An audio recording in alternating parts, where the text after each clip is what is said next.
here.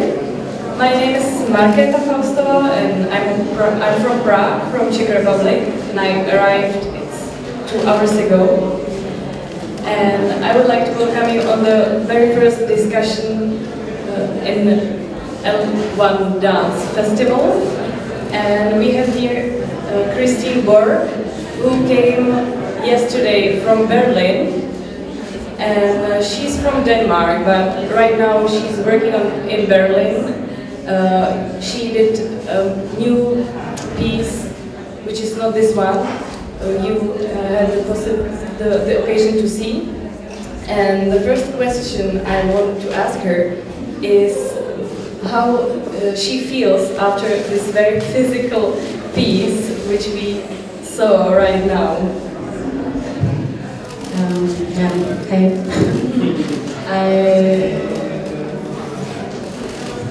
I feel always a bit funny after performing this piece. I feel good, but I feel a bit in a state somehow.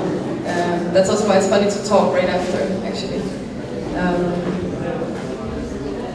But yeah, I mean, I feel good. I need to like kind of land back into my usual state, I guess.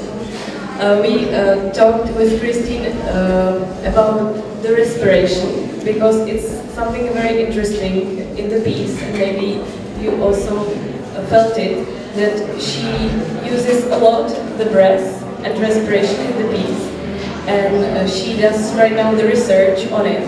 So maybe, Christine, you can tell something about it, because it was very evident that it's something strong in your work.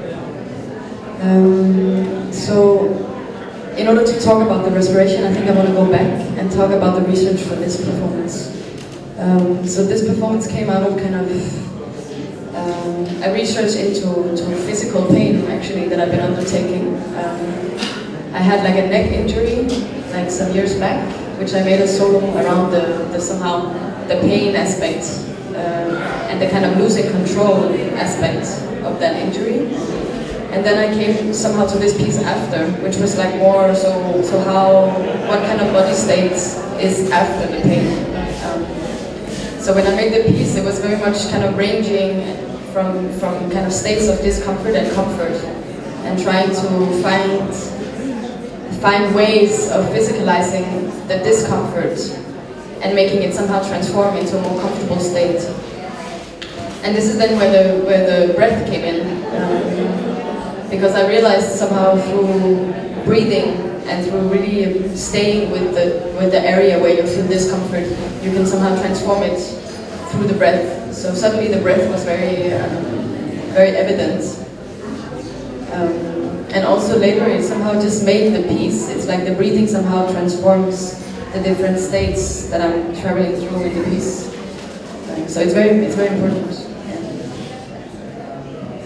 Yeah. No, and I guess I take that further. So now the next piece I'm dealing with is called One Revolution Respiration, which is like also focusing again on how can we transform the state, or how can we create change by being the change. And in this case, through embodiment of breath, like how can we change ourselves through means of breath. Yeah. Did you work on some type of training, like yoga or Tai Chi or any other trainings like that? Well, I think my work is or the way I approach choreography, the way I approach body work in general is really from experience. So it's like things that I encounter through my life without actually somehow really consciously looking for it. It more comes through. So of course I have a training as I never had a training as a qualified like codified dancer. I have more training in somatic work, in embodiment. So all my work is based around embodiment, like through this. But then recently, through this pain research, I also came across like working more with aspects of BDSM and like more directly SM experiences to somehow look at what is this pain and try to understand it more clearly. And then also a lot of like breath work, like continuum work, yoga, of course. It's a shame you don't have a singing. I sing also, yeah. So that's also actually the singing is also a big part of this. And I heard that you have a band also, and that you should perform with the band here at the L1 Dance. Is it true? I think, unfortunately, not. The band is here. That is not here, but another year. Another year. She's a great singer. Oh yeah. But it's it's a very charming band. Yeah. But yeah, I sing. No, I sing. I mean, I have this band that I sing, and I also work with other more aspects of this idea of concert and singing. Like my last solo was also based on this, like in a way how this breathing that became suddenly a composition, and the musicality of breath, and the intimacy, and also the intimacy. This is another aspect I'm interested in. Yeah. It's a shame that you don't have a workshop here for us. It could be very interesting. But with the intimacy, it was also something what interested me a lot. The contact of Christine with audience, with us, because there was one moment after 15 minutes or something when you suddenly was just watching at the audience, because before you were hidden by the curtains and the materials and the body and the hair and everything, and then it was in 1 minute that you looked at everybody, and it changed a lot in this moment. So what is this type of communication with audience, because I think you work with it also a lot. Yeah, of course I mean, of course, in that sense, it's also of course dealing with presence a lot, and this comes natural through pain in a way. I mean, if you look at this aspect of pain again, pain makes you automatically become very present. So of course I'm playing with this, and I'm playing with the intimate relationship I have to the audience, and how much I want to stay with myself in my own experience, or how much I allow somehow to encounter the audience. And of course I also feed from the presence of the audience, so somehow it's a dialogue that I feed off somehow.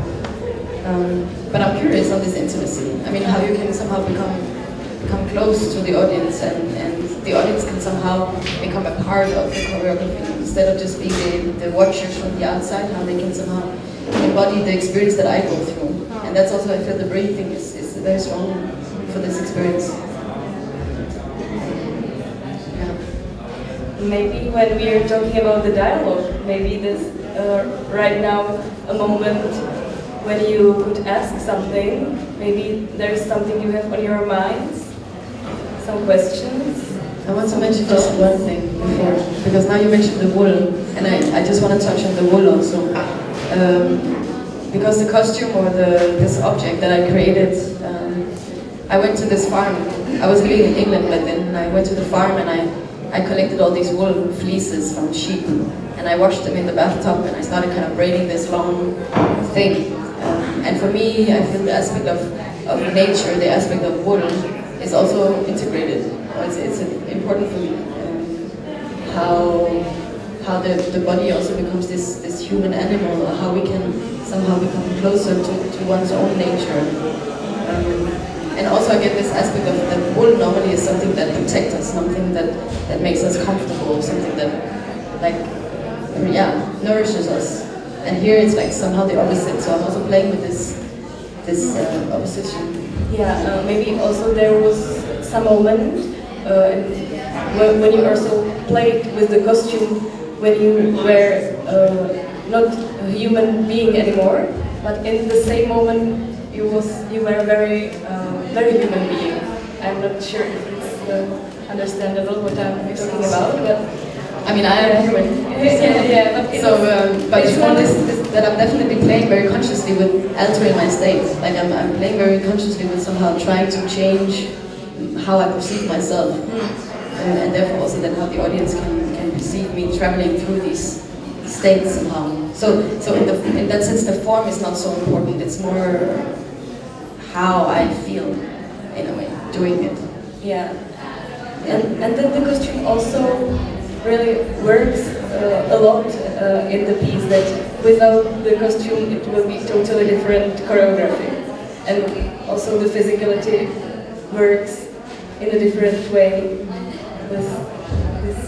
Yeah, in a way you can say that the body also somehow just supports this object around, you know, like that I'm kind of submitting to this object, that is the restrictions as well as the abilities that I get through this object. Well, See, any questions? what about you? Of curiosity. Lehet magyarul is feltenni, fordítom. Or also just observations, it doesn't have to be a question. Yeah. Did you work alone on this piece or did you have another eye? I worked alone on this piece. My solo work is pretty much just a personal process. Yeah, I have a few times I invite some people to come and just have a look and give me feedback, but the main process is really myself. And it's also because I don't know what I'm going to create. It's really like I have like starting points. I have some things. I think it has something to do with this. But it's really also that I just go into the studio alone, and through being there alone and spending a lot of time there, just somehow I see what comes up, and it's in a way it's also like digesting what have happened before. So somehow, yeah. So in the sense, like, you listen what the body wants to do, like also on the stage, like you have a score, or you just the score is you just listen what the body wants to do. I have a score. It's quite, in that sense, it's quite structured. Actually, the form is very structured, but how exactly it comes out from each performance, I feel it's quite different. So when I'm on stage, or when I always try to somehow, from the beginning, I try to open up and say, okay, in a way, clean all this previous knowledge of what is this choreography, and then just try to apply myself to it, and then see what comes up. So it's, and also sometimes it's every time I get through, I get like other images, or I get other associations, or something that I then try to put in to the piece. But it is, I have to say, it is quite a trip. I mean, it's also like when I'm in there, it's also like really, I don't think a lot. It's really just, yeah. There are, yeah. I have a question, but I would like to ask Andrea to translate it because I'm more comfortable. Tehát, hogy amikor néztem az előadást, ezek a kötelek emlékeztettek engem tehát így a születésre, meg a köldök zsinórra. És hát így a kérdésem ezzel kapcsolatban az lenne, hogy azok az állapotok, amiken keresztül ment így az előadás során, ahogy ő is mondta ezt, hogy beszélt erről, mennyire lehet esetleg egy ilyen aspektusa ennek, hogy így a születésen keresztül valami új állapotba érkezik, és hogy tulajdonképpen, tehát hogy így a meghaláshoz is lehet ezt kötni. Nem tudom, hogy érthető ez így jó. So, while watching your performance, I had a very strong image, and this image was birth, or being born, and especially the robes on you were reminding me, I don't know the name in English, I should, but I don't know. The little nose. Yeah, and my question is that did you have this kind of concept that when going through these physical and emotional states, what you were mentioning, it was like connected with birth, or in a way also death, or how it's in your approach? Yes, very much so, actually. But not from a conscious decision to work with it. It happened kind of as a result. So it's very different when people, like what the audience give feedback to, what they see or what kind of images they have, but it's not very unusual that people have this image, of course. Mostly women, actually, which is maybe, I don't know if this is, but so I think definitely the piece has to do with both this human living in a way. So of course within that there's the transformation from death and birth, and in a way I feel through the piece there's many moments that I can somehow say that this is connected to this. So I think yes, there was this somehow maybe unconscious or conscious desire to also to create this umbilical cord and play with this again, and also this restriction of what does it mean actually for like as a physical memory, because I guess also I believe in that the body somehow has all these memories that we are stored and that we somehow consciously, unconsciously live through our daily life again and again in a way.